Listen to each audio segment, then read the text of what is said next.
ধরেন গ্যাস্ট্রিকের ওষুধ আমরা চাইলে প্রতিদিন খাওয়াটা ঠিক না। ধরেন আপনি যদি দীর্ঘদিন ধরে গ্যাস্ট্রিকের ওষুধ খান, সেক্ষেত্রে আপনার শরীরে রক্তশূন্যতা দেখা দিতে পারে। যদি দীর্ঘদিন গ্যাস্ট্রিকের ওষুধ দীর্ঘদিন খান, খাই না। মানে দীর্ঘদিন মানে বুঝছেন তো, 2 বছর 3 বছর ধরে খাচ্ছেন, মানে একদিন পর পরই খাচ্ছেন, 2 দিন পর পরই খাচ্ছেন। তারপর হচ্ছে গ্যাস্ট্রিকের ওষুধ যদি এরকম দীর্ঘদিন খান, ওটা আবার কিডনিতে সমস্যা করে। এই জন্য আমরা মানা করি আর কি, সবসময় গ্যাস্ট্রিকের ওষুধ না খেতে। সবসময় খাই না। আচ্ছা, যেটা করবেন সেটা হচ্ছে যে গ্যাস্ট্রিকটাকে কিভাবে নিয়ন্ত্রণ করা যায়, সেটা হচ্ছে আমরা খাবারটা টাইম মোতাবেক খাবো।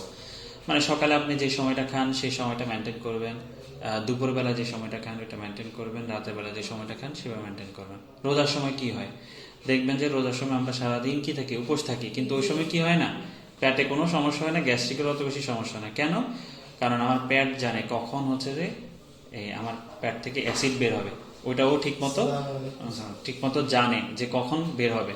ঠিক একই রকম ভাবে আপনি যদি ওই খাবারের টাইমটা যদি ঠিক মতো করে খান, যে সকালে 10টার দিকে খেলেন, দুপুরে 2টার দিকে খেলেন, রাতের দিকে আপনার 9টার দিকে খেলেন, এটা যদি মেনটেন করেন, তখন দেখবেন যে ওই পেটের যে অ্যাসিড, গ্যাস্ট্রিক যেটা গ্যাস্ট্রিক রস, ওই রসটাও কি হবে, একদম টাইম মোতাবেক বের হবে।